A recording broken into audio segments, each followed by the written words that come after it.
साल भर गैंग पकड़े गए हैं। क्या था पूरा मामला और कैसे कामयाबी मिली? जो पुलिस भर्ती बोर्ड की परीक्षा चल रही थी, इसी में कुछ क्योंकि हमारी सभी थानों की पुलिस, हमारी स्वाट सर्विलेंस टीम इसमें सक्रिय थी। इसी में एक गोपनीय सूचना प्राप्त हुई कि कुछ लोग संरक्षण कराने की आड़ में लोगों से संपर्क कर रहे हैं। इस सूचना को जब डेवलप किया गया स्वाट और सर्विलेंस टीम द्वारा, तो इस पूरे नेटवर्क का भंडाफोड़ हुआ है। ये लोग थाना नौनहरा क्षेत्र का एक दूरस्थ और बिल्कुल आबादी से कटा हुआ एक घर इन्होंने किराए पे लिया था मृदाजपुर गांव में, और वहाँ रह के अपना इन्होंने प्रिंटिंग मशीन वगैरह वहाँ पर और फोटो कॉपियर वगैरह लगाए थे, जिसके माध्यम से ये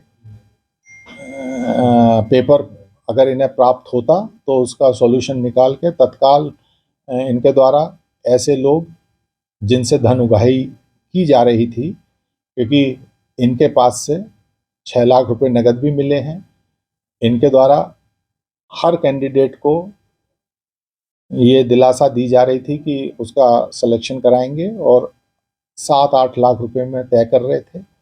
1-1 लाख रुपए पेशगी कुछ लोगों के द्वारा इन्होंने चेक भी प्राप्त कर लिए थे, और 21 लाख के चेक भी इनके पास से प्राप्त हुए हैं। और बहुत से, क्योंकि जिस कैंडिडेट का ये कराते थे उनके प्रपत्र भी, ओरिजिनल जो एजुकेशनल सर्टिफिकेट हैं उसे भी ये रख लेते थे, तो ये सारी चीज़ें इनके पास से प्राप्त हुई है। ये बड़ी संख्या में इनके जो एजेंट हैं वो पूरे पूर्वांचल में सक्रिय थे और लोगों से संपर्क कर रहे थे। लोग भी लालच में आने के कारण इनके उस ट्रैप में आ रहे थे। ना तो इनके पास कोई पेपर था, अभी कुछ नहीं था, केवल ये था कि जिस दिन पेपर होगा उस दिन इनके द्वारा ये करा दिया जाएगा।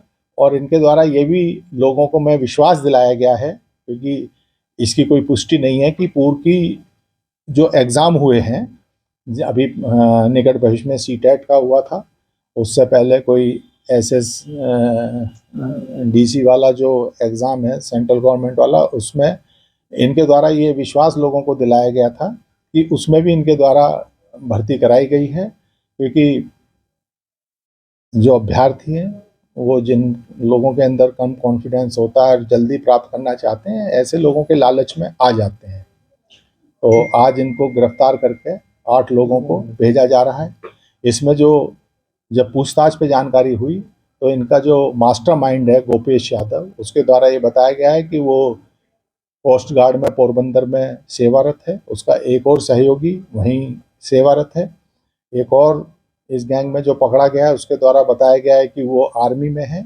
ये सब इनके द्वारा बताया गया है। इन सब चीज़ों की पुष्टि हो रही है, क्योंकि ये अभी पकड़े गए हैं और क्योंकि इन्हें जेल भेजना ज़रूरी है। बाकी इन सब चीज़ों को तस्दीक करके अगर ये सब सही होगा तो इनके संबंधित विभागों को भी लिखा जाएगा कि इनके विरुद्ध उचित दंडात्मक कार्रवाई की जाए।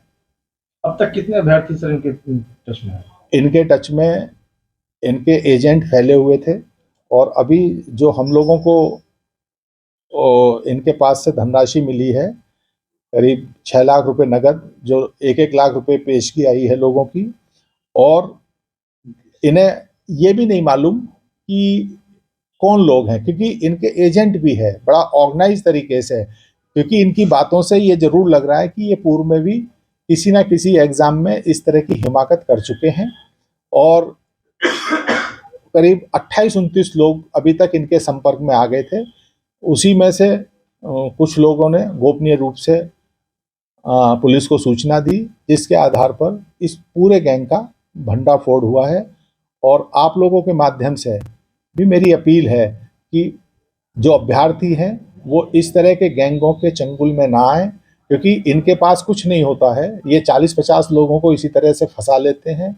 उनमें से कुछ लोगों का अपनी ही प्रतिभा के आधार पे भी हो जाता है, और बाकी का ये पैसा खा जाते हैं। बाद में लोग पुलिस कचहरी कोर्ट घूमते रहते हैं कि साहब मुझसे ले लिए। तो अपनी मेहनत के आधार पर परीक्षाओं में सम्मिलित हों, ऐसे जो ठग हैं और इस तरह के जो चीटर्स हैं इनसे दूर रहें, और अगर कोई संपर्क करता है, जैसे यहाँ किसी एक व्यक्ति ने साहस किया, पुलिस को बताया और पूरे गैंग का भंडाफोड़ हुआ, अगर अभी भी कहीं कोई इस तरह की बात है तो लोग तत्काल संबंधित अपने जनपद में जाके पुलिस को बताएं और ऐसे लोगों को के विरुद्ध कार्रवाई करने में सहयोग करें।